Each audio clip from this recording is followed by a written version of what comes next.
So, second talk for tonight. I'm going to talk about leveraging the complete Ember Toolbelt for everybody's benefit.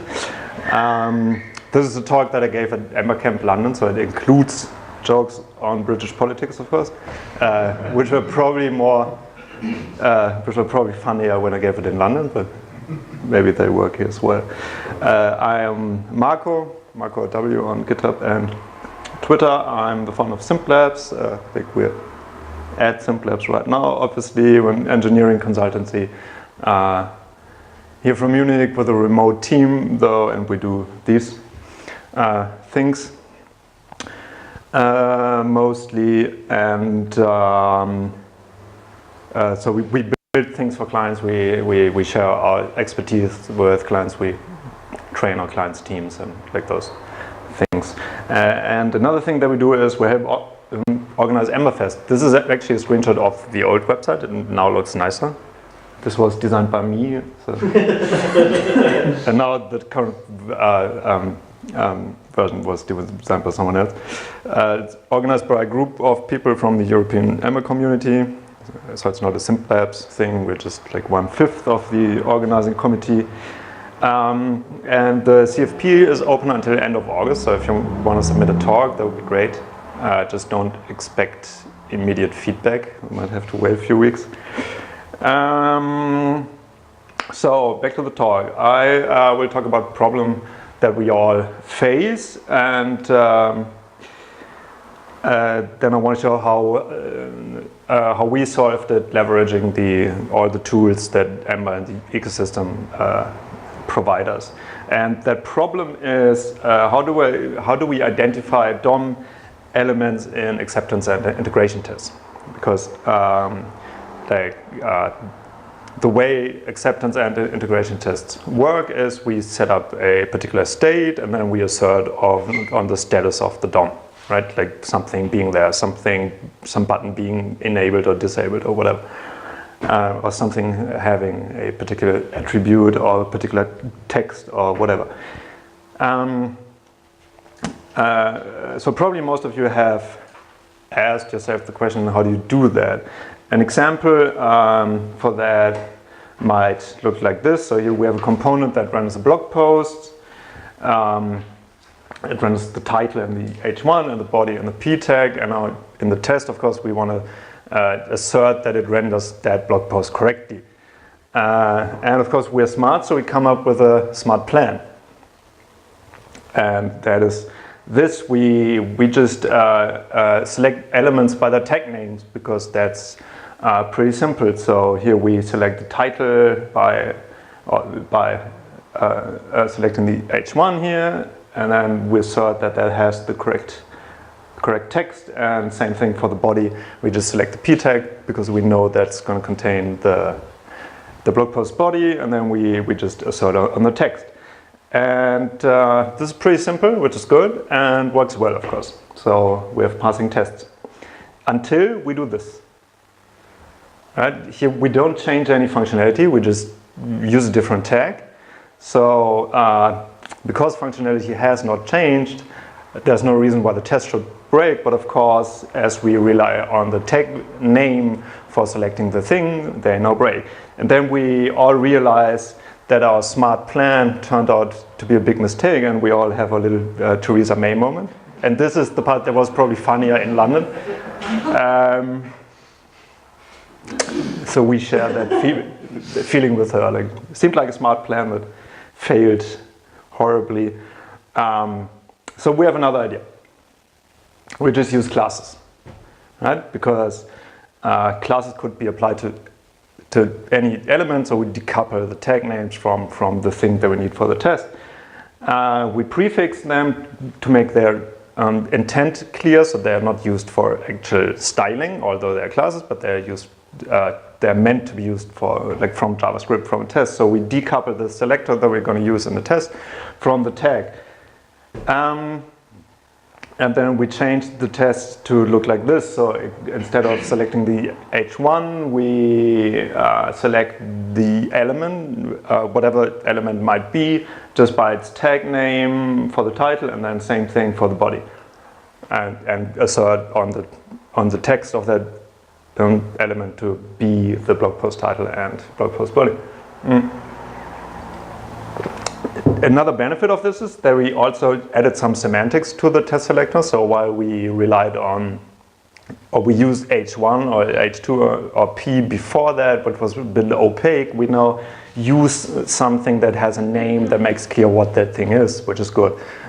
Because by just looking at the text, at the test, you can assume that it's probably going to select the correct thing. And that works well again. And this is more robust, of course. So we can now do this. We can change the H2 and P text to diffs, and as long as we keep the classes, everything is still gonna work well. So no functional change here, and also no broken test, which is good.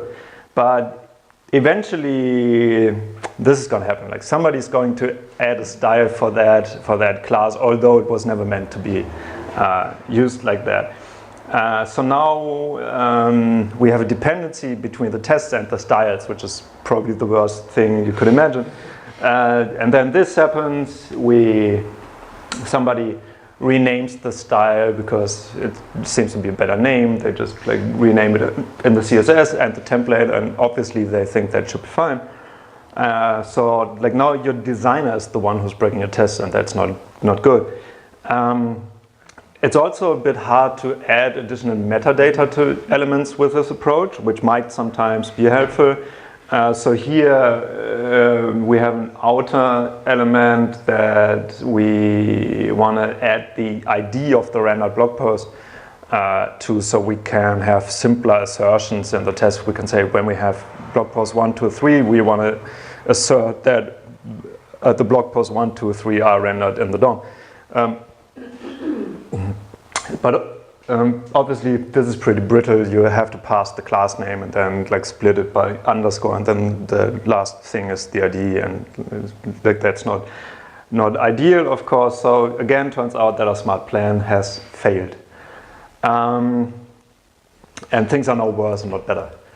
But there's hope, at least for us, because we can just use data attributes for these things, because data attributes were made for that. They're a mechanism to add custom data to any DOM element that you might have. So we simply tag the elements with those data attributes here. Again, prefixing the attributes with data test to make it clear what they are, although that's not as important as it was for the CSS classes. And then we change our tests to look like this. So instead of selecting the elements by the class names, we just use data attributes. We just use attribute selectors instead, and we still get to keep all the semantics that we introduced with the CSS classes as selectors. It's still pretty clear we're selecting the thing holding the title here and the thing holding the body here. It's also easy to add more data to elements. So when we want to encode the post ID on an element, we can just do it like this, which is much easier to read and also much cleaner in the template. And again, that's because data attributes were made for exactly this use case.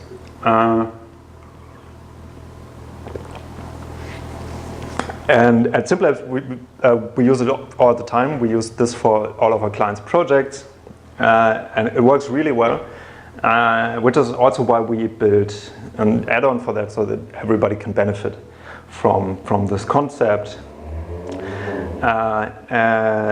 Because ember-test-selectors makes the concept a bit more powerful and convenient. So for example, it allows you to do something like this, where you add a data attribute to the component invocation, and the point here is you don't have to specify data attribute bindings, because we do that automatically. Like usually you would have to, in the component implementation, you would have to define the data attribute bindings. Otherwise, this attribute would not actually show up on the component's outer tag that's rendered in the DOM. Then you can do that like this, or you can do it like this, as you like. but in both cases you don't have to define data attribute bindings because we do that for you.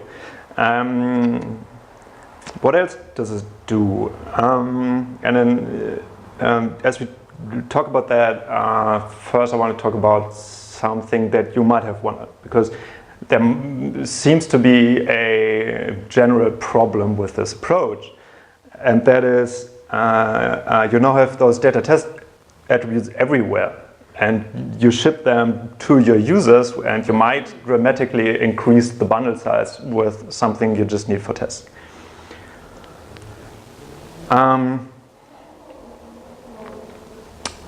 But the good thing is that we got you covered with ember-test-selectors, because we turn this into this, and we turn this into this, and we turn this into this for production builds. Because for production you will never need those data test attributes, you only need them for your test builds, and it's pretty convenient to have them in development builds as well, so you can easier debug your system by inspecting the DOM in dev mode and see which attribute is maybe on the wrong element or whatever. So we never ship any of the testing stuff to your users while keeping all of the convenience of the approach. And like I said, the stripping is enabled for production by default, but you can override it. So maybe you do have a staging build and you want to switch it off for staging as well. So the question is, how does this work, obviously? And because we're in Ember land, this is pretty easy. You just do this, you just install the add-on, you have zero configuration, it just works out of the box, and so that's the talk, right? No, it's not actually the talk, because the really interesting question, of course, is okay, wrong slide. It's been some time since I gave the talk first time. The point is that what I showed you is all you have to know.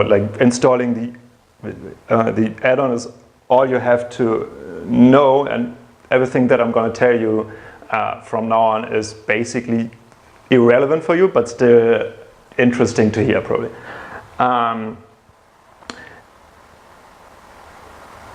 And that's all thanks to Ember CLI, because we know how your project looks, we know how the build works, we know how your application is structured. Only because we know all those things can we make that work out of the box without any need for configuration or so. So obviously the question is, how does it work internally? You don't really have to care, but it's still interesting to hear maybe. So first of all, I want to show you how we can auto-bind those data test attributes for you, so that you can just write this, and then data test post ID will actually show up on the components outer element. And obviously to do that we need to patch Ember component, and we do that here in this code snippet by injecting that into your into the host app that uses the add-on. The actual patching is a bit complex, so I'm leaving it out here. Basically, we overwrite a bunch of things and iterate over properties and stuff. But that's also not so relevant here. The relevant point is that we can inject that into your app in all environments where we don't, or where we want to preserve data test attributes.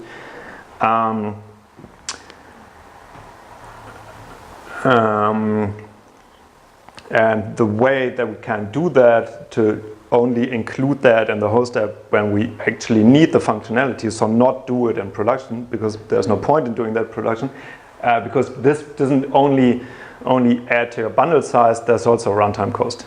There's a cost in reopening the component class, of course, and there's a pretty high cost in doing the auto binding, which would of course be pointless to do in production. So we don't want to do it in production. So in the included hook of the Ember add-on that we wrote, we check whether we want to strip selectors or not. That strip test selectors would be true for production build, or any production build where you configured that to be true. So like maybe you want to strip in development as well or so. So only when we're not stripping, we import that into the app, otherwise would just not be added to the bundle and would just not exist in production. But could you go back one? So just for understanding, what's this in this case? Is this the component? This is the instance of the add-on. All right. Okay. All right.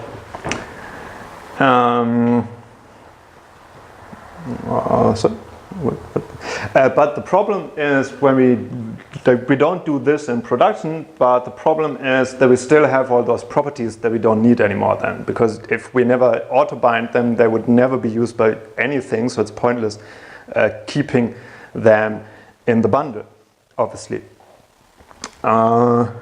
So we should strip them as well, of course. And for that, we can leverage Babel. And this is, again, a different part of the included method. Basically, all of those things that I'm going to show you happen in the included method. I'm just showing you the relevant parts for each thing. So again, only when we're not stripping.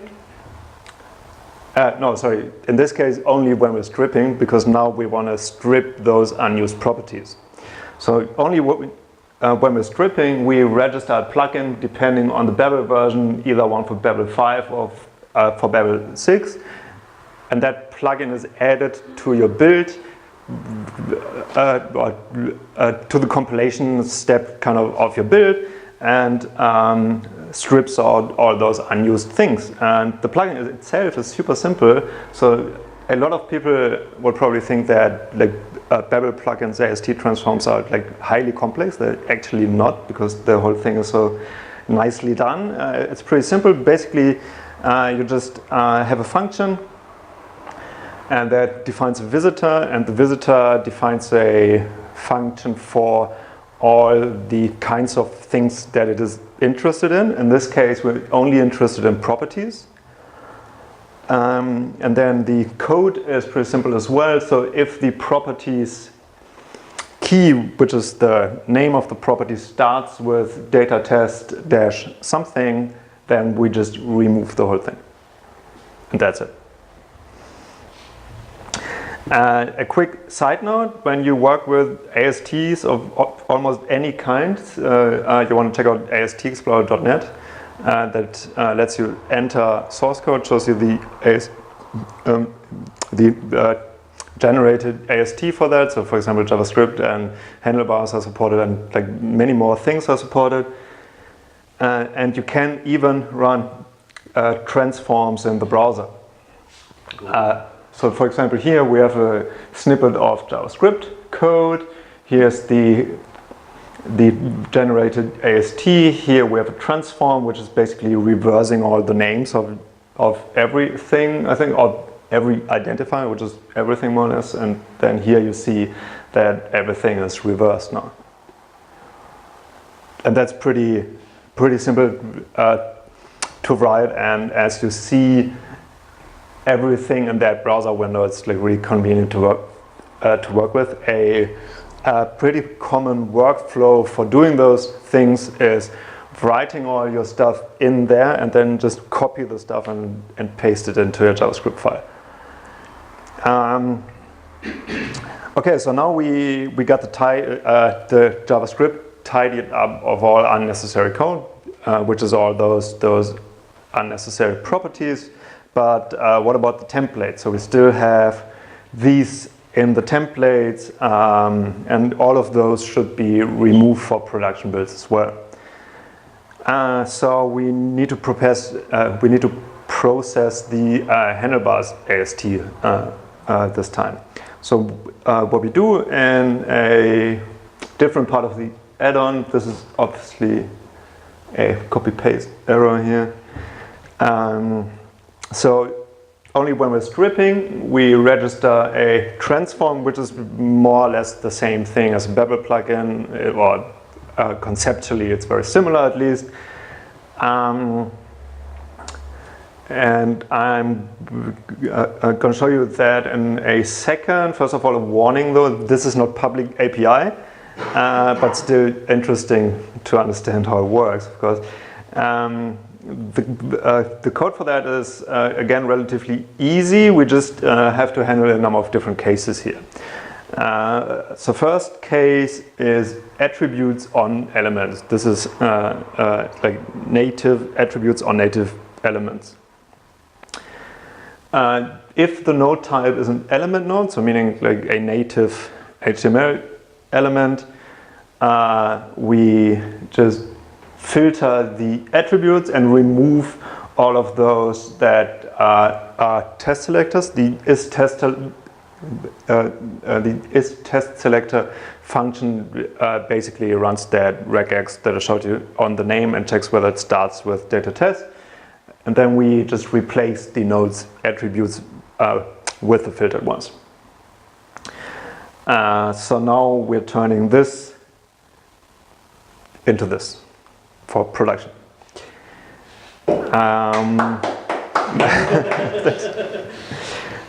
That's of course all happening before Glimmer compilation. So you might have heard that Glimmer compiles templates into those opcodes. So this is all happening before that, obviously, because the actual source code for the template that your application will ship looks very different. It's basically just a big array with numbers and some strings. But obviously what's not in the source handlebars templates will not be in the generated Glimmer opcode, so it's still relevant to actually do that stripping, especially as those attribute names can't be shortened to numbers in the Glimmer wire format, but have to be kept as strings as they are, because their name is actually relevant, of course. But there's more we need to strip. Because we also have component invocations with data test attributes. So the second case is components. And here we have two cases. The mustache statement is the non-block invocation of a component, and the block statement is the block invocation of a component, obviously. But they both work the same way in this regard. So first of all, we're handling params, which is positional params. And again, we just filter out all test selectors from those params, replace the params with the filtered list of params, and then that means we turn this into this. And then there's only one more thing to strip, which is components attributes, which of course are hashes with keys and values. We only need to care about the key, of course. We just iterate over all those attributes, and when the key of the thing is a test selector, we just remove it from the list and then replace all the attributes on the node again. And so that means we turn this into this. And that's basically all that the plugin, that the add-on does. So you can use the test selectors approach for having really nice tests without having to worry about accumulating unnecessary weight in your production bundle. And all of that without any configuration. It just works out of the box, and that's basically all thanks to Ember CLI, because it provides us all the hooks that we need to hook into your build process. There is a great screencast on Ember test selectors by EmberMap, so if you're interested in that, you should probably watch that. I believe it is free. And there's one more thing I want to say about Glimmer, because we heard a lot about Glimmer at EmberCamp, obviously, because it's a pretty interesting topic. And the thing is, Ember test selectors does not support Glimmer yet. There's a few things that we have to do to make that work. Obviously, you cannot patch Ember component because Ember component just doesn't exist in Glimmer. The whole concept of data attribute bindings doesn't exist, so we should probably not register those Babel plugins in Glimmer. And basically, the main thing to do is we need to do a test case for Glimmer to see what actually does break, and to have like something that runs on the CI system that makes sure that everything keeps working with Glimmer. So if you want to do some open source, then you're happy to to join our efforts there. And now that's it for you this time. Thanks.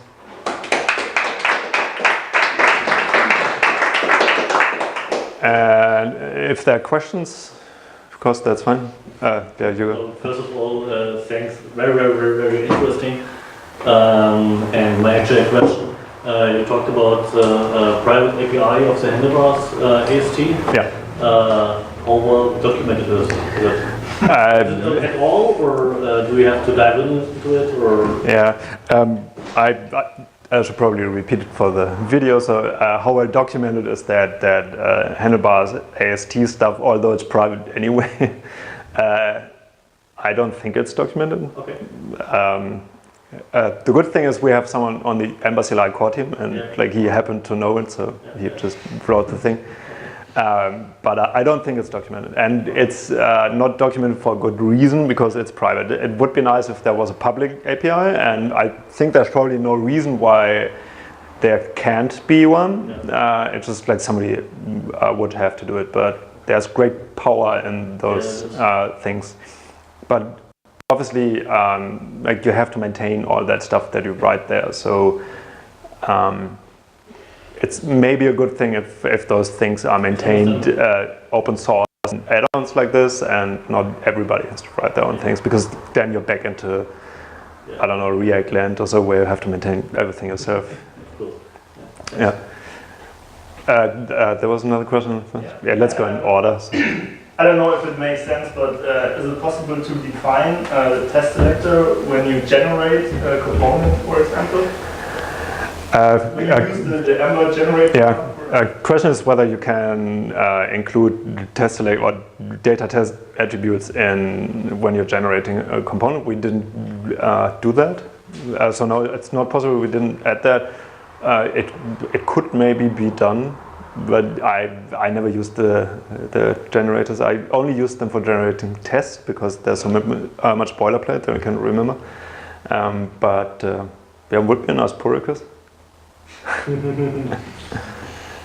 Another question? I'm just curious to know if you've had any sort of noticed any performance hits on the development side. You know, you're doing a live reload and you're doing a reload. No. You could probably benchmark that and would certainly find